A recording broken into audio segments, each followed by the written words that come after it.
हो गए। ओकरा बाद में दीदी लोग हमार कहलक लोग कि नहीं कि रौरा बैठे के नहीं खे, कतनो कुछ भी हो जाए हमनी के जान में जान लगा के रहे के बस साथ में। ले रौरा पर उम्मीद हमनी के रखले बानी, रौरा बैठे के नहीं खे हमनी के एकदम ठीक। हम कभी नहीं बैठम, रौरा लगी भुला जाए कि हम बैठम।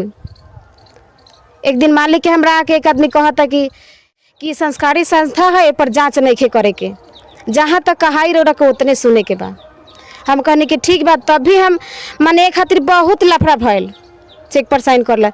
यहाँ तक कि मुखिया के भी खबर गए ए बात के लेल के। मुखिया खबर गल तो मुखिया हमरा भी फोन कल कि बबीता कि मास्टर साहब ऐसा ऐसा कहत तरन कि ऐसा ऐसा चीज़ से हमरा भेंट हो गई बा कि चेक पर जबरदस्ती करावा तनी साइन नहीं तो नहीं करत कि तू कह द का करबू, जौन होई तौन ले लीह। काहे रोवा तनी रोवा? का करिए बबुआ, दुख से रोइला। 1.5 साल से गिरल बानी तो हेने से कर्जा कर के हाथ देह में लगावत। एगो बेटा बा, ओकरो हाथ टूट गई तो हाथ ले एगो हाथ नहीं भरे दहिना। सबको रोग हमरे नु बबुआ। सरकारी मदद कोनो ना मिलेला रोवा? नहीं कोनो नहीं मिले। ए मलई के घर औरे बेटा टाटे के घर? हाँ ये बा। तो रौरा बेटी विधवा बाड़ी और पतो विधवा बाड़ी, रौरा विधवा बने कुछ ना मिलेला?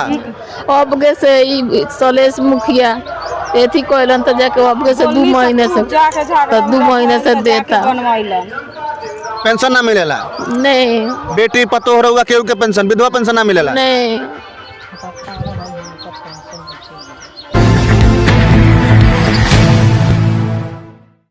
नमस्कार, हम बानी अमरजीत कुमार गिरी, रउआ देखतानी भोजपुरिया झकोरा।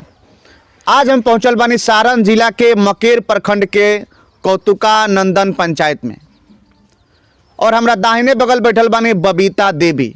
यहाँ के कौतुका नंदन पंचायत के मुखिया प्रत्याशी बानी और लगातार कैंपेनिंग कर रहल बानी। महिला बानी, एगो साधारण परिवार से यहाँ के बिलोंग करतानी, लेकिन ओकरा बादो एजी के जे तानाशाह बा, जे 5 साल सत्ता में रहल बा, ओकरा द्वारा धमकी दिया था कि चुनाव मत लड़, तू बैठ जा। सीधे हम चलतनी बबीता जी के पास में, यहाँ से तमाम बातचीत कर जाई। बबीता जी, का घटना भइल हमरा के पूरा बताई। कब कब रोकल गइल बा, कब कब रउआ पति के रोकल गइल बा, आई कौन ह जौन धमकी देता कहता कि चुनाव मत लड़ी? देखिए, कहे के मतलब कि हम तो एगो महिला उम्मीदवार बनी। सबसे पहले समस्त जनता के हमरा प्रणाम बा, दिल से प्रणाम बा सब कोई के। ओकरा बाद हमर जब चुनाव लड़े के हवा चलल कि हम चुनाव लड़े जातानी, तो बहुत लोग मने रास्ता से लेके ब्लॉक से लेके जिला तक कहीं कहीं भेटाए। उनकर जे आदमी होखस जीतल उम्मीदवार के, तो रोक के कहस कि सब का करत तारू, तोहरा से होखे वाला बा, पैसा सब जियान करत तारू, एगो तो गरीब बारू, आ प्लस में तू अपन उतना पीछे हो जाएबू, जितना खर्चा करबू उतना। हम कहनी कि का हो जाए, पीछे हो जाए फिर भी एगो उम्मीद तो रही नु। बिल्कुल, पीछे भी हो जाए तो उम्मीद तो रही नु। बिल्कुल। लेकिन मान के चली कि हम एगो 8 जाम कैनी, ई सोच के हम कहनी कि रौड़ा ये टेंशन मत ली कि हम हारम कि जीतब, उस समय बताई। बाकी हम इतना बात कहनी तो वो चुप हो गईलन। फिर भी हम कहनी कि देखिए, लोग कफन बांध के जाला घर से निकल के बॉर्डर पर, पैसा तो छोड़ के जाला, लेकिन जिंदगी में लोग कफन बांध के जाला कि नहीं? तो हमार लड़ाई इहे बा कि निकलनी तब बा, नहीं निकलनी तब हमरा उसे दुख नहीं खे। कम से कम इतना तो लोग जान जाए कि हमरा में का बा। ई सोच के रास्ता में रोकल गल, तो वहाँ भी 10 महिला हमने के रानी सा आ एथी के कुछ जीविका के फार्म भरत रही से, जे भाई MRP पे काम करी ले हम। तो हमरा के सब कोई माने जहाँ देखल है भाव आदर से अच्छा से बात करी, जानल है कि महिला बा, हर इंसान में हमारे घुले मिले के आदत बा। हमरा किसी से भेदभाव नहीं खे। यहाँ तक कि खाना भी खाई ले तो हम कौन जात बिरादरी सबके थाली में बैठ के खाई ले। ई सच्चाई इहे बा कि यही से हमरा के लोग इतना प्रेम करे लगल कि दीदी के इतना स्वभाव, ऐसा स्वभाव हमने के समाज में नहीं खे इतना दूर भर में। आ देखला के बाद भी हमरा के दुआरी पर जब हम पोस्टर लागल तो कहलन कि रौड़ा नौकरी दे हम रौड़ा के कि रौड़ा ये सब काम मत करी। हम कहनी कि ना मुखिया जी के हम नौकरी नहीं करम। तो का हो गल मुखिया, नौकरी काहे नहीं करबू तू? हमने कि ना, हमरा नौकरी नहीं खे करे के, हमरा अब नौकरी नहीं चाहिए। हो गए। ओकरा बाद में दीदी लोग हमार कहलक लोग कि नहीं कि रौड़ा बैठे के नहीं खे, कतनो कुछ भी हो जाए हमनी के जान में जान लगा के रहे के बस साथ में।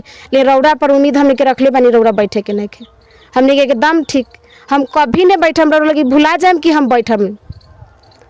एक दिन मालिक के हमरा आके एक आदमी कहता कि बेकार में तू सब काम करत रह कि तोहरा गांव की एगो वोट नहीं खे पड़े जात, एगो वोट नहीं खे पड़े जात। हम कहनी कि चल गए, बाद में मालिक से उतना बोला नहीं कि ऐसा ऐसा बात नहीं बोले के चाहिए, कि कम से कम उम्मीद दियावे के चाहिए इंसान के। एगो उनकर आदमी रहले, हाँ डोरा पति से जे कहल उनकर आदमी रहले, हाँ उनके आदमी रहलन। तो कहलन कि तोरा एगो वोट नहीं खे पड़े जात।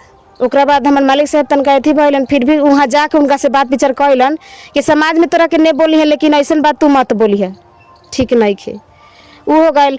आ हमरा देखी लड़े के एगो कारण बता देता नहीं, सबसे बड़ कारण कि हम पहले से स्कूल में सचिव हैं, प्राथमिक विद्यालय के। प्राथमिक विद्यालय जी सचिव बानी, तो हमरा वहाँ चेक पर साइन होला ना सचिव के द्वारा, वहाँ ही ढुकनी। तो हमरा वहाँ से पता चलल, जब साइन करी या रिपोर्ट पूछी कि हमरा सही जांच चाहे कि कहाँ जाता चेक, बिल्कुल मालूम होए के चाहिए। बिल्कुल।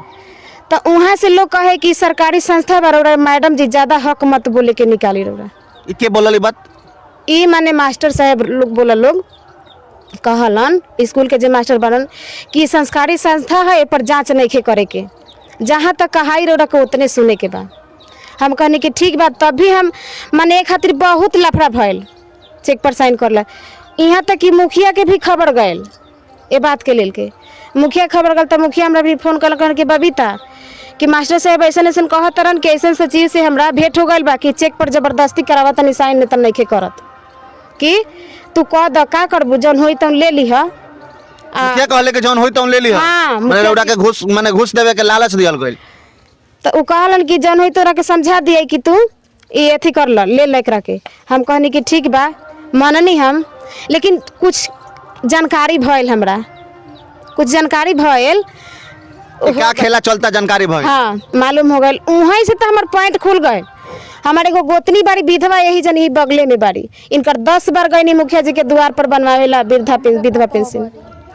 हम जाएम तो कबो कहियन कि तू पंचायत भवन पर जा, कबो कहियन कि ब्लॉक पर जा। 10 साल से विधवा बाड़ी।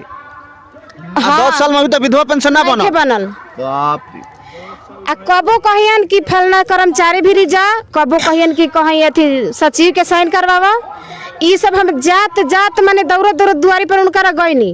गैला के बाद एक दिन लास्ट टाइम आयल तो कहनी कि काम मुखिया जी अलबत दौड़ावतनी कि हमनी के 3 गो महिला रहनी, हमर विनीता देवी, रविता देवी, हम बोलनी। हम ही कहनी कि ऐसा मत एथी हो खनु, इतना जोर शोर से वोट दे के हम ही के जीतैले बानी सब। बिल्कुल फूल छाप निशान देखी जौन आज हमरा चुनाव चिन्ह मिलल बा, उ चुनाव चिन्ह पर हमनी के वोट दे जाई, तो इतना खुशी से वोट दे गईनी कि बुझाए नु कि कोनो ऐसा जश्न बा, ओ पर वोट देवे गईनी सब। लेकिन ऊपर खारा ना उतरले, ऊपर खारा नहीं उतरलन।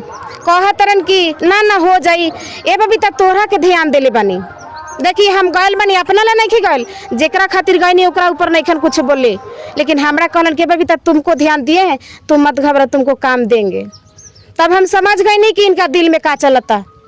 हम कहनी कि हमर तो कलम चलावे के लूर बा, हम कहीं भी पुर्जा काट के कमा सकिले। लेकिन जो स्त्री असहाय बा, जेकरा बच्चा अभी 2 साल के बाद पति डेट कर चुकल बा, ओकरा केनहू के आमदनी नहीं खे, रउरा ओकर तो तनी आधार बना दी। ओकरा के तो हाथ लेके लेकिन ना बनल, नहीं बनल, आज तक नहीं खे बनल, आज तक नहीं बनल, आज तक नहीं खे बनल। आ धमकी भी दिया था कि चुनाव बैठ जाए। हाँ, चुनाव मत लड़ी। तोरा के धमकी 2 बार दियाइल बार ओरा पति के। हाँ हाँ, तो उहे कहे के मतलब कि हमर इहे मने हो गल दिल में कि काहे मने मुखिया हो जाला से चाहे कोई भी नेता हो गए, तो इंसान जब लाचार रहला ओकरा ओरी नजर घुमावे से डरला। यहाँ लोग और सास बने, हमर माँ बाड़ी उ सास बाड़ी, चचेरी सास। हमर सास तो नहीं खी, हम अकेले ही बनी अभी बड़ घर में, माने शादी के पहले ही हमर सास डेट कर गई बाड़ी। हमर 3 गो बच्चा बारन, हम घर भी चलाइला, हम अपन सारा पूरा परिवार भी आ समाज में भी चलीला। जब से आयल बनी तब से बिल्कुल जब से आयल बनी तब से समाज में भी चलीले। जौन कहानी बा कैतुका पंचायत के इहुए खत्म नहीं होत। कैतुका पंचायत के कहानी बहुत लम्हर बा, और जौन धंधा भइल बा पिछला 5 साल में कैतुका पंचायत में, ये जौन मकेर प्रखंड के कैतुका नंदन पंचायत बा, शायद ही पहिलका पंचायत बा जहाँ पे गजब के खेला पेला सामने होता। का नाम बटे राउर? राउर नाम उमरावती कुमार। अच्छा, आज तक ले एगो मोरई हो गिरता ने कहला, 5 मड़ई मड़ैया रह गई। मरई मरइए बहू देखी सामने तो बहू रौरा विधवा बनी हो कि विधवा बनी? रौरा विधवा सास पतो दोनों आदमी दोनों में विधवा बा? रौरो नहीं हम नहीं हम पतो बड़ी नहा तारी और पतो हो विधवा बने रहो विधवा बने बेटी तो दोनों आदमी में केहू के विधवा पेंशन ना मिलेला? बेटियों विधवा? बेटियों विधवा केहू के नहीं मिला कुछ हाँ केहू के कुछो नहीं तो रौरा बेटी विधवा बनी और पतो हो विधवा बनी रौरा विधवा बने कुछ ना मिलेला? अब गे से ई सलेश मुखिया एथी कहलन तो जाके अब गे से 2 महीने से जाके तो 2 महीने से देता बनवाइलन पेंशन ना मिलेला? नहीं बेटी पतो हो रहुआ केहू के पेंशन विधवा पेंशन ना मिलेला? नहीं काहे रोवा तानी रहुआ? का करिए बबुआ दुख से रोइला 1.5 साल से गिरल बानी तो हेने से कर्जा कर के हाथ देह में लगावत एगो बेटा बा ओकरो हाथ टूट गई तो हाथ ले एगो हाथ ने भरे दही ना सब को रोग हमरे नु बाबा बुआ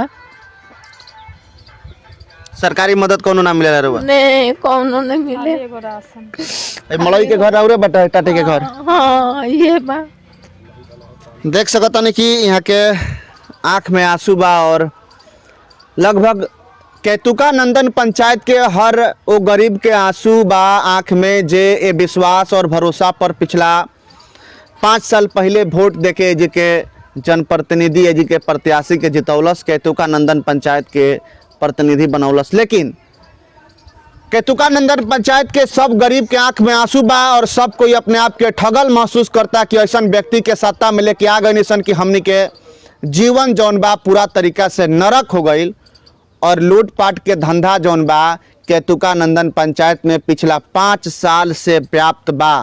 और जे चुनाव लड़े के चाहता जे कुछ परिवर्तन करे के चाहता कैतुका नंदन पंचायत ओकरा के भी डरवाओल जाता धमकावल जाता। यहाँ के आँख के आंसू बहुत कुछ बयान करता लगभग पूरा कैतुका नंदन पंचायत के विकास के बयान करता और ये बतावता कि कैतुका नंदन पंचायत के गरीब के कौना प्रकार से लूटल गइल बा कौना प्रकार से ठगल गइल बा। यहाँ के खुद विधवा बानी यहाँ के बेटी विधवा बानी यहाँ के पतोह विधवा बानी ओकरा बादो परिवार में केहू के विधवा पेंशन नहीं खे मिलत और आज से विधवा ना 5 साल 10 साल से सब विधवा बा। घर बा टाटी पलानी के बगल में और एगो 5 साल में प्रधानमंत्री आवास भी ये परिवार के नाम मिलल। देख सकता नहीं कि कहाँ हमनी के पहुँचल बानी सन। ई मकेर प्रखंड के कैतुका नंदन पंचायत बा और महिला के आँख के आंसू एक कैतुका नंदन पंचायत के विकास के बतावता। का कहेम रहुआ तो लोग के घर के बगल में यहाँ के चाची बन यहाँ के आँख में आंसू बरुआता नहीं है। हमने के हॉस्पिटल में भी जाइले तो कदर नहीं होला वहाँ भी कदर ना होला अगर जो कोई आदमी हमें के सपोर्ट में नहीं खे चलिए आपका काम नहीं होगा।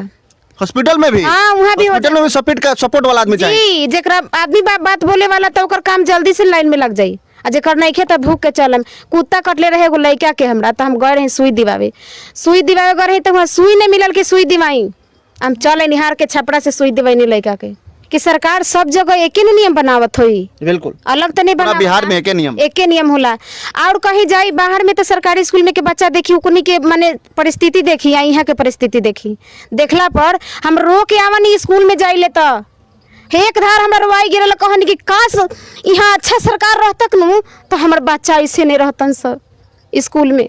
हम जब जाइले तो हमारा मन नहीं करला स्कूल में देख धरेला लेकिन फिर भी लोग कह दी का तोहरे से बोलला से थोड़े होई तू अकेले बोलबू तो ई सरकारी संस्था में लूट हईले बा ऐसे लोग कहला।